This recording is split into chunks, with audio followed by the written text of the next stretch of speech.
Zach is interviewing me on what to do during slow season. Today, on episode 4 of Real Estate Photography Unlocked. I'm just trying to get mine, but these agents got me losing my mind. Whatever happened to the good times? Man, forget about it. It's showtime. Let me show you how to get some rest, how to make millions, how to be your best.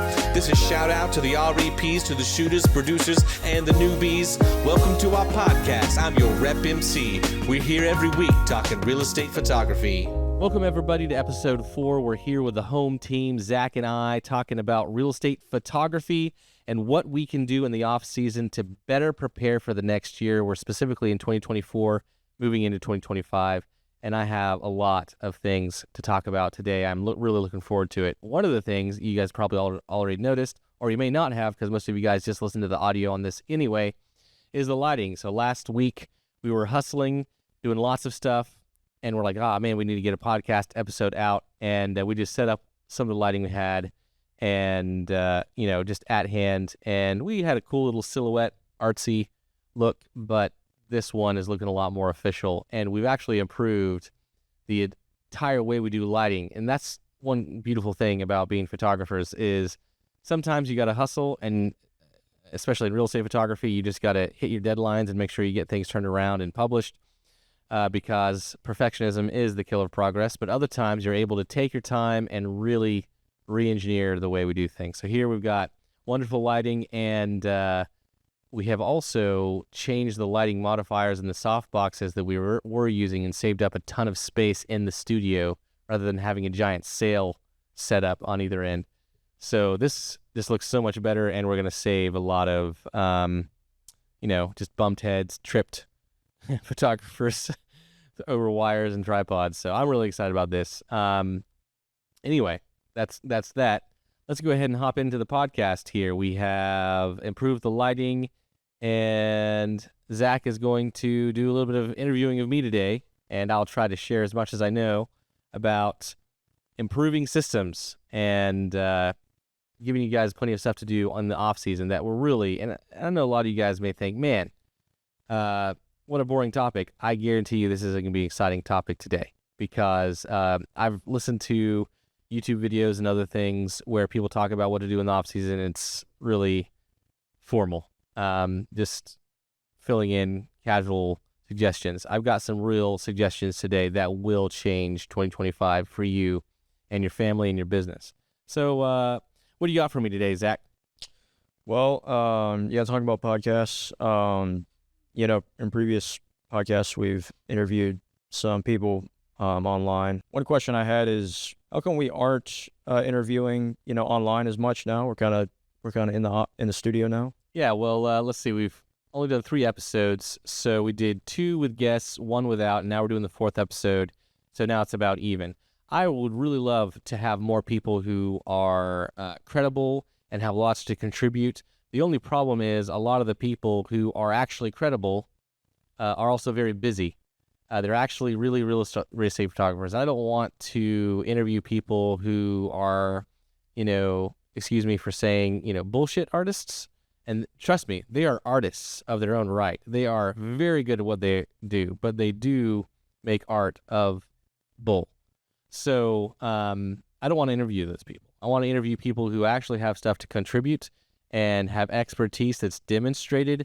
And, some of those guys are hard to get a hold of because they are actually working in their business every day. Plus, we have experimented with the online interview software, and I cannot find one where the audio comes through nearly as well as our studio setup here with our dedicated professional microphones. So we want the audio to be top tier.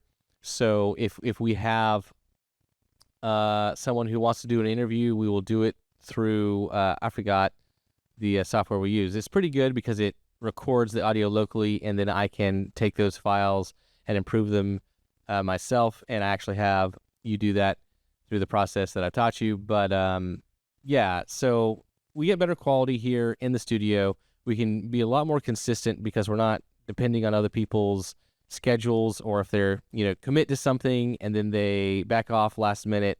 That's horrible. So plus we have plenty of things to talk about with all the things that we do between the two of us, there's plenty of things to share. Plus, if you guys want, I know we're already getting hundreds of views, whether it be on Spotify or YouTube or other platforms.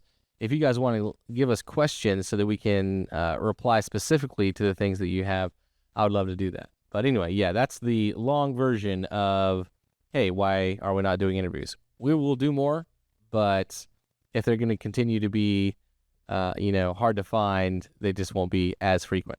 So that's that. Yeah, moving on to off season and kind of more of getting into what you guys may be dealing with. Taxes and legal matters are a big thing, and you've had a lot of experience with that. What are some of your thoughts on that? Yeah, sure. So taxes are a big thing. Once again, not a very exciting point of topic, but it is a very important point of topic. So it's a great question that you have there. Taxes are not something you want to put off. So I've been doing this, for well over 10 years. And when you first get started, you have a lot of misconceptions about taxes, like, oh, I'm not even sure if I have to pay them. Or I don't think the government will find out about that. Or if I just don't report it, then I don't have to pay it. No, the way a lot of this goes is the real estate agents will have you sign a 1099, and then they submit a 1099 because they want to deduct their expenses that they spent on you off their taxes. So then the IRS knows that this 1099 is income that you made, and they're looking to see if you're going to report that, right? Plus, there's all sorts of things where if you're depositing things to your bank, or if you're accepting payments through Stripe or Square or anything else, then that's also getting reported to the IRS. So it's, first of all, if you're trying to do something smart, or if you think you're smarter than the government, only very, very stupid people think they're smarter than those processes and such. So don't do that. When I first starting out, just was too busy trying to make money and get started and survive to even think about taxes. But very quickly, 2 or 3 years went by, and I finally got around to doing my taxes, and then had to pay taxes, back taxes that I hadn't paid, plus penalties and interest. And that's not too embarrassing for me, because I believe all of us have done this at some point, but you would be surprised at how quickly those things count up. So in the slow season, the very first thing you want is to make sure you have all your T's crossed and your I's dotted. Do your taxes. And while you're doing your taxes, you're hopefully going to find a lot of unpaid invoices. Well, first of all, you shouldn't have unpaid invoices, because you shouldn't be allowing download of your material until you actually pay for it. The agents actually pay for it. So if you guys don't have a pay to download software, you guys need to do that. Real Estate Media Hero is a great option. But inevitably, even here with us, we do end up having a few unpaid invoices because, let's say, a real estate agent insists that they forgot their credit card. That's not a great excuse. Or we'll have companies, larger companies, that have 30-day net 30 or net 60 invoice policies, which we do allow. And inevitably, there's going to be, a few loose ends, whether they didn't pay the full amount, or, they missed a few things, or some of the companies just didn't pay us. So going through all of your accounting is going to be like finding change in your couch. You're going to find things that should have been taken care of. So I, just by going through all my accounting in a year, found around $4,000 of unpaid invoices, and that is all from net 30 people who haven't paid, right? And the reason we had some things that were unpaid is because we were switching software, trying to find a good one. And I was like, oh, that's right. We used that software for a little bit, and I forgot to send out the net 30 invoice from March and April. So let me go in there, see if it was paid. Nope, indeed it wasn't. Let me send those out, right? So those are just things you're going to find when you're accounting. So yeah, doing your accounting, making sure everything is settled is really important. What's next for me? Continue on the tax and legal issues. Considering that you may be having, some tax issues, possibly, maybe some of your systems need to be improved. And, we've obviously had some experience with that. So what are your thoughts on that? Yeah. So if you guys are getting to the end of the year and you're finding that you just have an enormous amount to do, that's not a good thing. You should be running your business in such a way that by the time you get to the end of the year, everything is coming to a very nice, slow stop. Or not really stop, but slow lull where you can relax, you can stretch a bit, and you can have, most importantly, peace of mind. If you're finding that running your business is like cooking in the kitchen, and yeah, dinner gets cooked and served, but you go back into the kitchen at the end of the night and it's an absolute disaster because everything's a mess, stuff is out, maybe the stove is on fire, burners are left on, just wild. That's evidence that you need to learn how to cook better. And the same thing goes for running a photography business. Just because you have managed to handle a lot of clients and get their things delivered doesn't mean that, your accounting is in order, your condition, your equipment is in good condition. It doesn't mean that you're doing it in the amount of time that you should. So if you're taking weeks or to do something that could take days, or days to do something that should take hours or even seconds, you need to solve that. So yeah, improving your systems. Now, what systems can you improve? First of all, a lot of you guys out there who are doing real estate photography businesses are just like, hey, Jonathan, and I was like this for a long time. I just want to do a real estate photography business and it be completely me. I want to schedule the agent when I want to schedule them. I want to take their phone call. I want to pick their time and discuss that with them. I want to write out the invoice myself in QuickBooks or something and send it to them. I want to follow up with that invoice to make sure that it was paid. Folks, I know that you may get a little bit of pride of business ownership there, but doing all of those things is a horrible, horrific waste of your time. All of that stuff should be handled automatically, and you will find your businesses explode if you do things like that, because real estate agents actually appreciate, for example, being able to go online and schedule you in the middle of the night without having to call you. And you'll also find a lot fewer mistakes in your orders if you actually have a system where they're required to fill in information, like access information. Or, man, how annoying is it if a real estate agent calls you and you have to play 21 questions with them every time? Like, oh, when are you available? When is the seller available? How many square feet is it? What would you like? Do you want photos, video? And you think, oh, well, that's a chance to upsell them. When they have their safe space to look at your order form, and if you have a great order form that shows them examples of your fantastic video quality, it's a lot easier to sell them on an online order form than it is in person. It's like, oh, do you want video for your listing? Well, what kind of video? Oh, it's really nice. It has great music. And no, real estate agents aren't going to be closed that way. So giving them a visual example says 1,000 words. So yeah, your ordering system can be improved. If you guys are taking an hour to shoot a property that's 1,500 square feet, your shooting systems need to be improved. If you have a ton of stacked up accounting to do at the end of the year, your accounting needs to be improved. I had a sub question actually. Yeah. So a sub question of this, of number 3, what are some signs that systems may need to be, some early signs that systems may need to be worked on? Oh man. If you guys are finding that you are not able to manage all the things you need to manage in a single day, that is an enormous sign. And it's things I see in Facebook groups every day where it's like, and people just joke, yeah, I stay up till 1 or 2 a.m., whether it's editing photos or sending out invoices.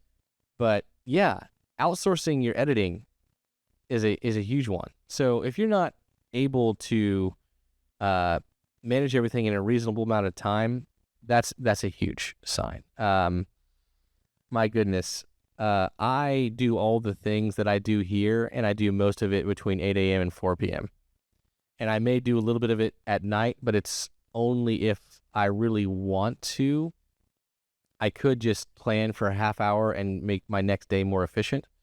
But yeah, if you are spending way too much time losing sleep or cutting into family time, or if you find yourself a single real estate photographer that's been grinding and have plenty of money, but you haven't gone on a date in a few years, that's a big sign, right? So, yeah, time management, man. Don't take that for granted, because as I look back at my 20s, I'm very happy for how hard I hustled, and I was very efficient, and I did get married, and I did have a family. But I know there's a lot of people out there who are not progressing down those very important lifetime milestones, specifically because they're not recognizing the hours in the day are getting stolen by bad systems. So that's something I would say. Moving away from the legal stuff, more towards focusing on the systems. What if, people are not quite sure how to improve their systems? What are some key factors there? All right. So just because I say, just improve your systems doesn't mean you know how. All right. So first of all, there's plenty of free information out there on YouTube. Look up people and see what they have to say, see if they seem credible. You do have to be very careful about the information you look up, though, because there's a lot of people with very strong opinions that shouldn't be sharing them. And some of them have been sharing them for, decades. A lot of that information is just outdated from some people. And other things are shared from people who don't actually do this on the front lines and haven't made money doing real estate photography. They've made money selling courses and everything else. Their real estate photography business was basically a break even, and then they're teaching everyone else how to break even as well.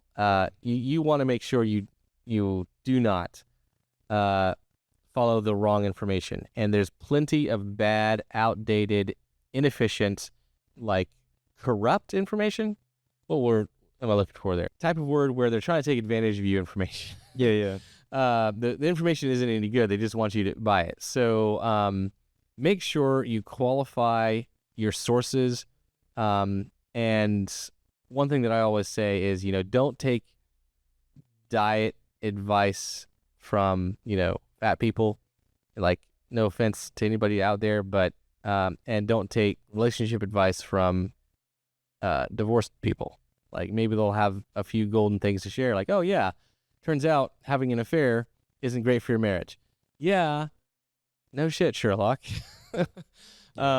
What you really want to find is someone out there who has a highly profitable business, and they have proven that, because a lot of people love to talk about their revenue. They won't talk about their profit margins.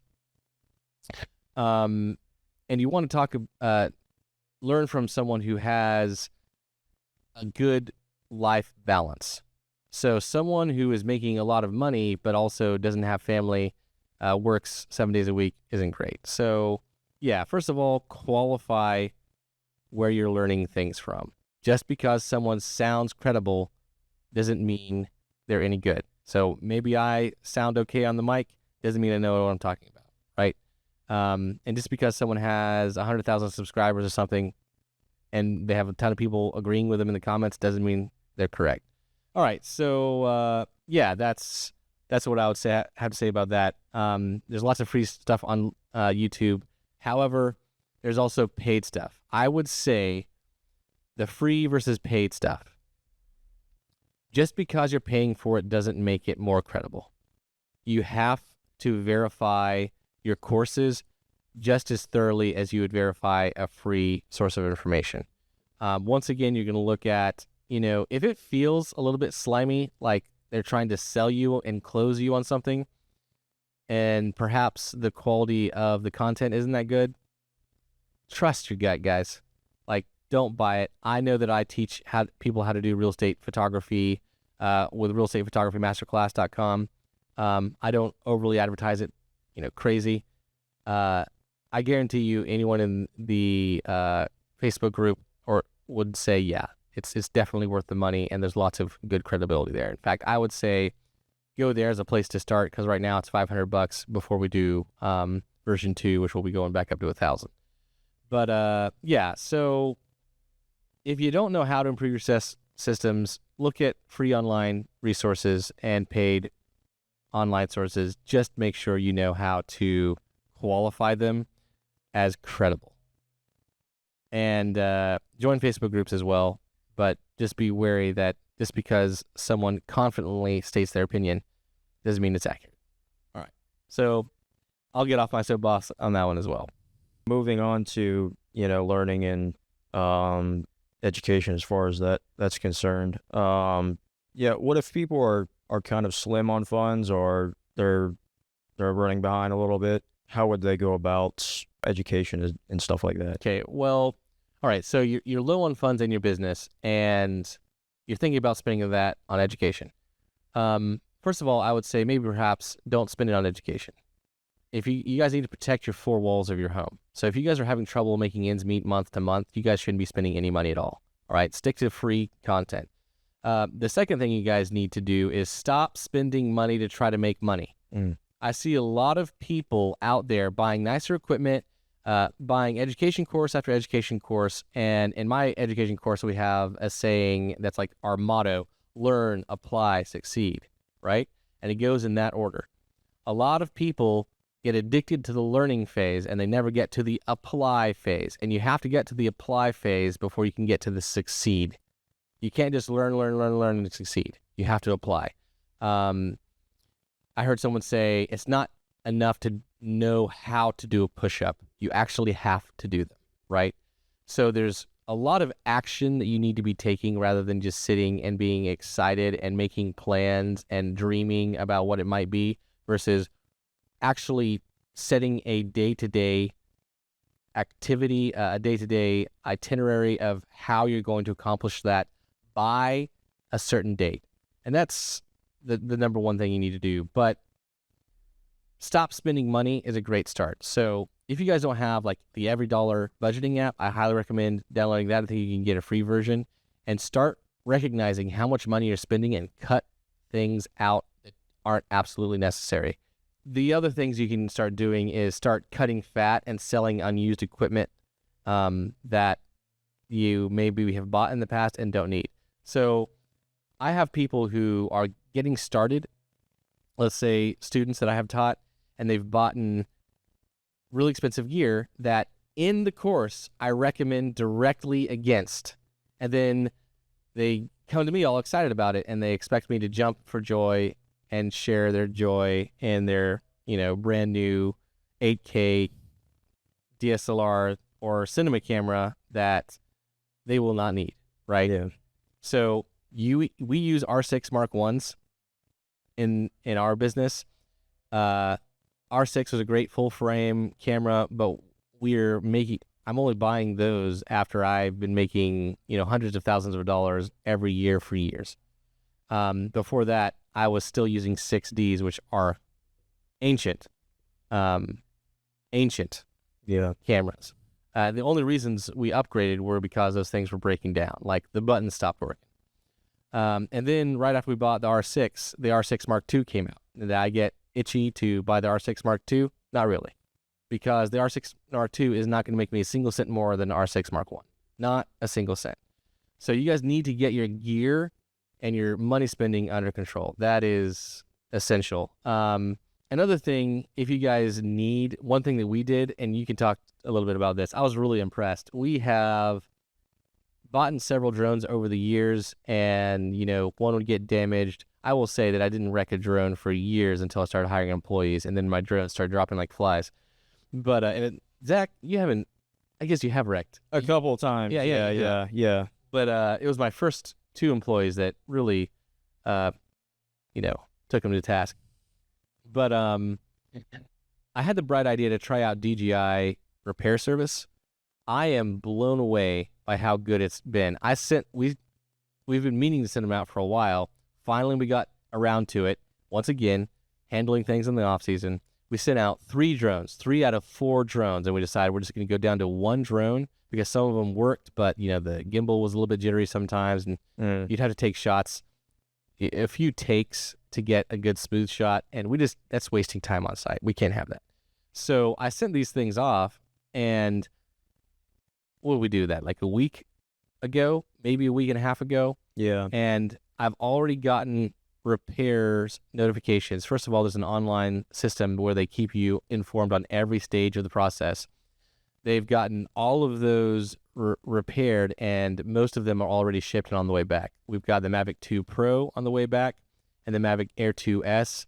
The Air 2, I guess, is just not as popular, a little bit outdated, but they didn't have the parts in, so they're shipping it to another facility, and then they'll send it back. And we're expecting our first one back today. And before we started the podcast, I got a call from DJI Service, just like a convenience call. Hey, would you like to talk about the repair? I'm like, no, but thank you for calling. It's really blown away. And the best part about it is all the repairs were around $100. So spending $100 versus $1,000 to get your drone back in the air, no question. That's fantastic. So yeah, guys, just get your spending under control, make a financial plan, stick to it, and also start executing on the things that you've learned. That's going to help you, because if you don't have the extra money to spend on education, or if you just don't want to spend money on education, that's fine. But if you don't have the money to afford something like that, then you're running a really bad business, and you're not going to survive. You're going to be gone in 2 to 3 years after you get sick of being broke. So yeah, that's that. Well, moving on from that, we're gonna kind of move towards actually making money, especially in off season. We are in off season right now. So what are some key factors in actually making money in off season? Okay, so that is a tough one because there's not always money to be made in off season. You can try to do additional services to your real estate agents, and we're talking specifically, I need to make money right now in off season. One of those things is sending out notifications or reaching out to your current client list and asking, hey, do we need refreshers on any of your listings? Do you need to start updating your marketing material for 2025? Let's go ahead and get that started. Let's start recording reels so that we can have those ready to go so you can post and schedule posts 2 months ahead of time. Hey, when's the last time you got a headshot? Let's not just get a headshot. Headshot are so 90s and 2000s. Let's talk branding and marketing material.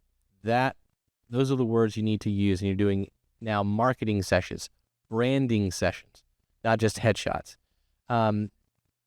Asking real estate agents to do those are the immediate let's get money right now. I would actually recommend against having a second sort of income outside real estate photography. I know that I do education and I do scheduling software, but that's all still very closely associated with real estate photography and what I do on a day-to-day business. And I also say this from experience, folks, I would probably have made just as much, if not more money, if I had never done courses and I had never done software and I had just stuck to real estate photography alone. I do real estate photography very well.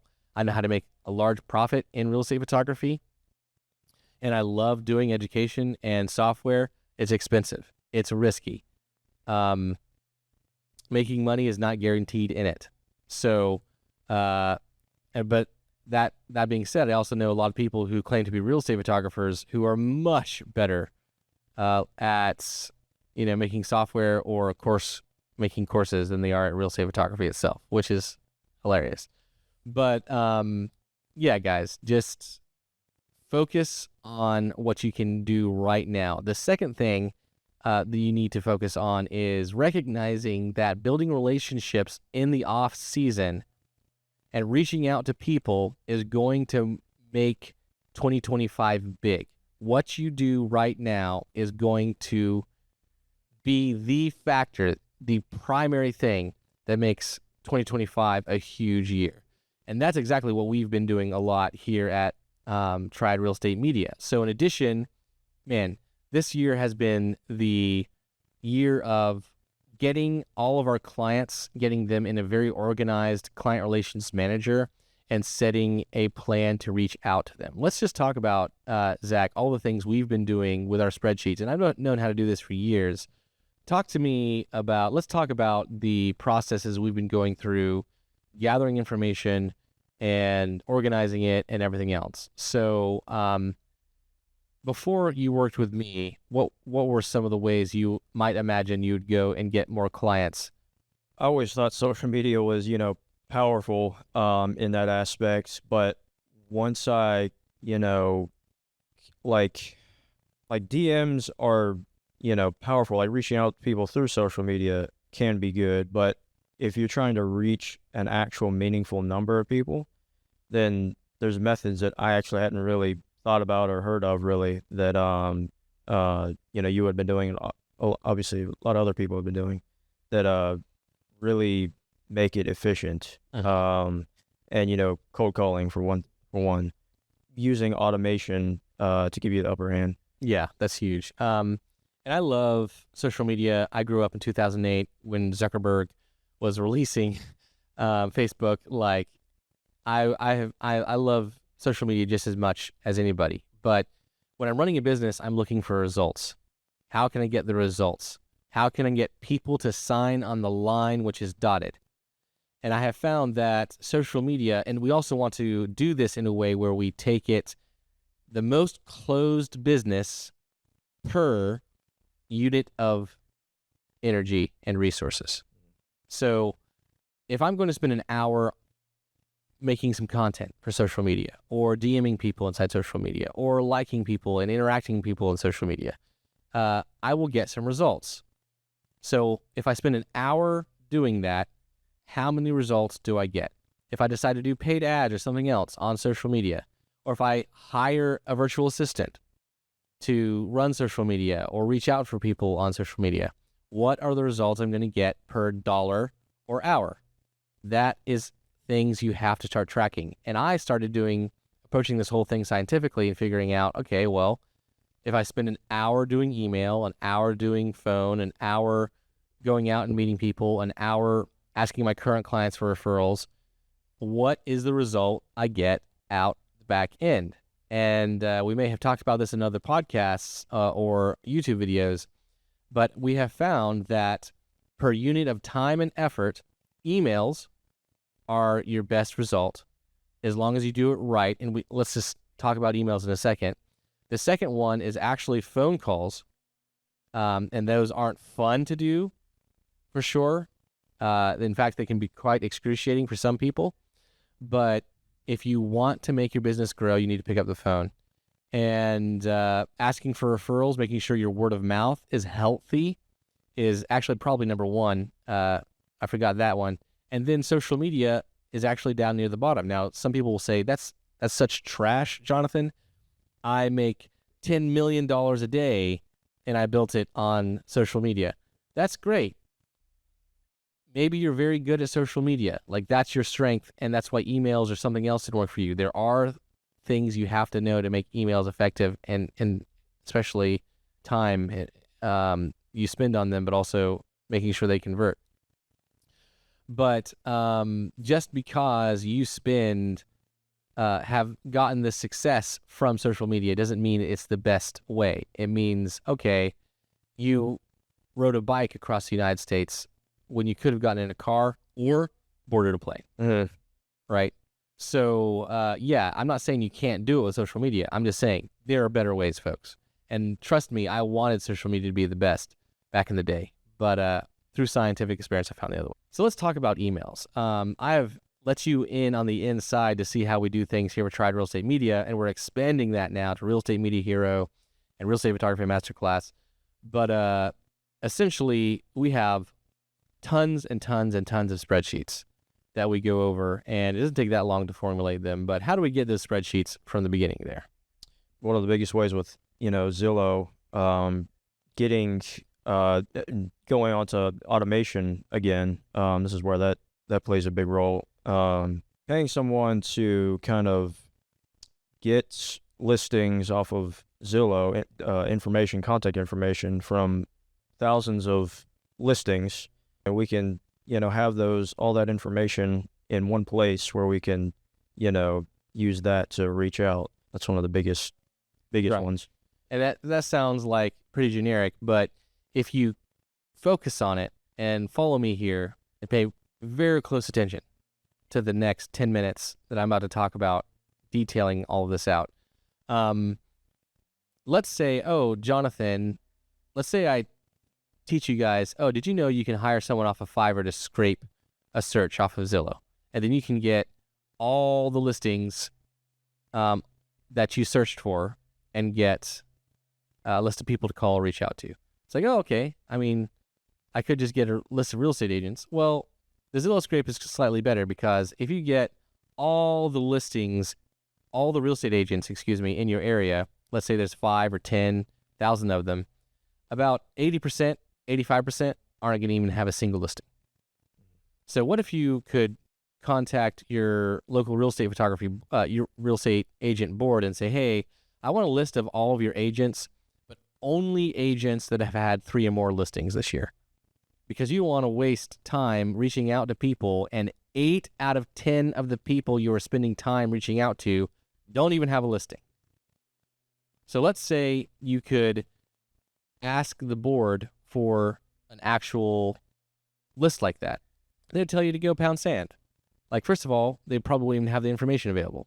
That's where the Zillow search comes in, because by default, the real estate agent isn't going to be on Zillow with a listing if they don't have a listing.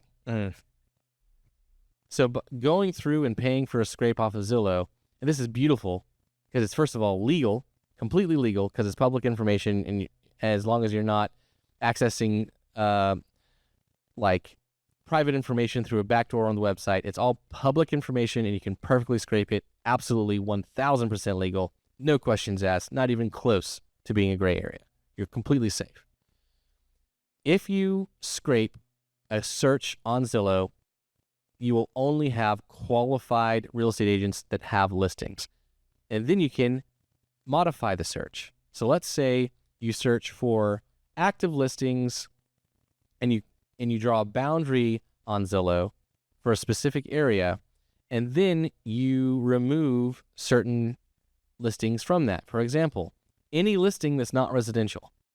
So no land listings, no apartment listings, no commercial listings, all of that's gone. So now you only have real estate, residential real estate. And let's say you don't want to go after listings that are like $200,000, because most real estate agents don't spend a lot of money on $200,000 homes. All right, so let's reduce or restrict, filter the search of $400,000 and up. Okay, now you have a $400,000 and up list of listings in your market in a certain price range. This is a super well targeted list. And now you think, wow, Jonathan, that is a really good tip. I'm not even done yet. All right, so you pay someone to scrape that. It's going to cost between $100 and $200. The more listings you include, the longer it's going to take to scrape, the more labor it's going to take to scrape. So try to be concise and get a good, solid list. I'm going to go anywhere between 1,000 and 3,000 listings. When you get the Excel spreadsheet back from one of these scrapers, it's going to have a lot of information. The address, the price range. You want to make sure that real estate agent's name, phone number, and email are included in the scrape. Now, once you have that, you can organize it in a spreadsheet in certain ways. And Zach and I have both been working on this. We've been collecting offices and agents and organizing it specifically like this. For example, we'll start with, somewhat advanced. Let's say you put it in an Excel spreadsheet or a Google Sheet, and you organize it according to listing price. So you're a higher end photographer who wants to go after luxury listings. So you start going after the most expensive listings and their real estate agents in town. That's not bad. Well, as you start looking through it, you start realizing, funny. I'm noticing that some names or emails come up several times. I wonder if I organize this alphabetically, if I could get just see which agents appear most. So you organize it alphabetically and say, okay, well, Ashley appears like 4 times. You keep scrolling. Oh, this David guy, he appears like 8 times. Wow, I should contact them. Man, it'd be really nice. And this is getting into advanced stuff where you actually have to put in special formulas into Excel. What if I had Excel count the number of times a certain email or real estate agent name appeared in this Excel spreadsheet and then ordered it according to number of frequency from top to bottom, and then I would actually have a list of real estate agents in my area according to highest volume right down to the bottom. And I would still have all that information of the addresses and the price ranges of the listing. So as I'm looking through the tier of real estate agents, I would see, okay, well, these people do a lot of volume, but it's actually a really low price. So maybe I don't want that. Or, there's a lot of volume here, but they're all done on the same street. Oh, this is, a generic Keystone construction home. Like I don't need to reach out to those. So that is the power you have there. And then you can start recognizing, oh, okay, well, I can spend all day today reaching out the top 30 real estate agents and begin forming a relationship with them and hopefully close some business. Or I can hop on Instagram, search a hashtag, and start DMing people randomly who have selfies.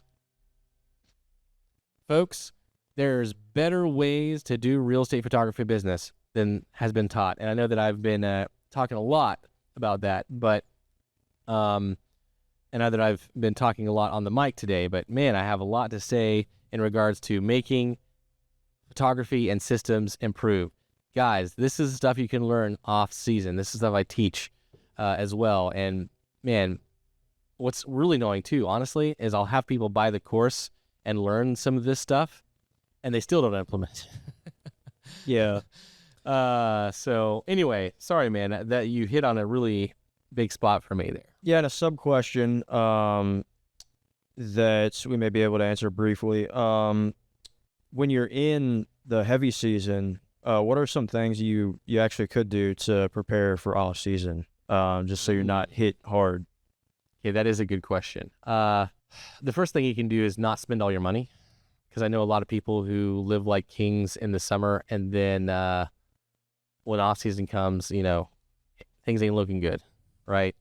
You also don't want to burn all your bridges and think that, I'm too busy right now. Relationships aren't important, because when things get going really fast and you start forgetting people, they remember, right? So if you think you can just reach back out to them in the off season and rekindle the relationship, you might have a bad instinct there. The other thing you want to do is make sure that you have taken care of referrals and kept up in front of people's minds. Don't just become so focused on the day-to-day of just fulfilling orders that you forget to continue improving your business.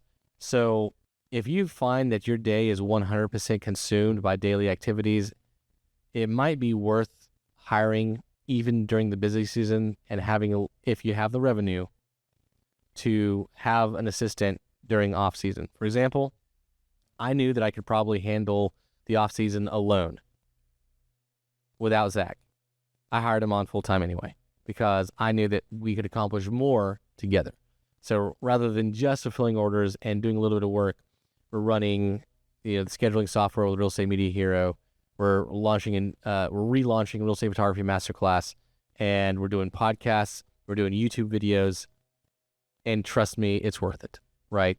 So even if I wasn't making money doing it, man, does it feel good with life-work balance.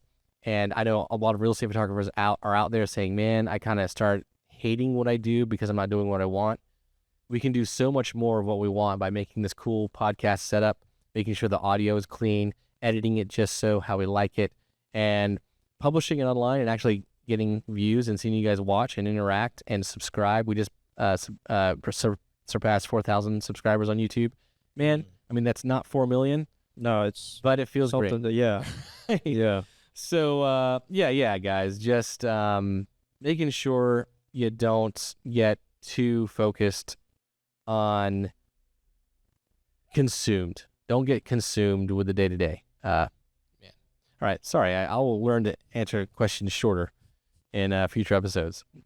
All right, well, I think we've concluded our main topics. I don't know if there's anything else you had in mind, any last brief topics, but let's see. A few things that I wanted to mention that I may not have mentioned in regards to doing things that you can do in off-season. Repairing, cleaning damaged equipment, we send that off. You guys really want to start focusing on potentially doing large deals when you're getting more clients. So one thing we're doing, and I had you specifically work on a spreadsheet for this, we took the list of real estate agents and then we focused completely on the office or the brokerage they were involved at. Then we ordered the list according to offices that had the most listings in the area. And I had you made a list of all of the offices that had at least, let's say, 4 or 5 listings. And it was only like 40 brokerages. Yeah. Right. So we can reach out to all those brokerages in a single day and say, hey, can we do a meeting? We'd love to do a sales meeting, bring in some breakfast for the team. Hey, we'd love to introduce to ourselves to your head marketer or broker in charge. And what we're going to be doing is offering all of these brokerages a brokerage deal where they sign up with us, they get a group discount, we get all of their listings. If we reach out to 40 of them, I guarantee we close 4. This is something you should do every year. And if we close 4 brokerage deals, we're going to have another employee. And we're going to start hiring in January, February, no question. Yeah. And Real Estate Media Hero is also going to be developed a lot faster because, hey, we're already looking great. But if we have that much revenue to spare and tried Real Estate Media, yeah, I'm dumping it back into the software, which is nice when you're 100% owner. 100% of the revenue can go back into the software, which is something other softwares don't do. So yeah, doing large deals. If you guys have intellectual property infringements and you've been kind of sitting on the fence about it, it might be a good time to just, at the end of the year, say, you know what, obviously these guys aren't going to pay me. They're taking advantage of me. Listen to the podcast that I did with David Deal on how to step-by-step get your stuff, not get taken advantage of, and he'll take care of the rest. Essentially, I can tell you that hiring David Deal costs you nothing. It costs no money to hire him. He only gets paid if he gets you a result. And it takes like less than half an hour to get him the information he needs, and he takes it from there. So not going after intellectual property is not really an issue. Passive income, I would recommend against that. Just focus on your business and focus on overall improvements for 2025. And that's all I have to say. How have you enjoyed? Hey guys, if you guys have a recommendation for the podcast, we're still learning, getting our sea legs underneath us. But I know that we're getting hundreds of views across different platforms. So feel free to leave a comment. I reply to all of them, and I really would like to hear more about what you guys want us to talk about. Otherwise, we'll just keep going on with what we think is good. So that's that. All right. Well, we've included all these major topics here. I think we've had some good information for you guys, and I guess we can sign off. All right, thank you very much, and we look forward to seeing you guys next week on Real Estate Photography Unlocked. Sounds good.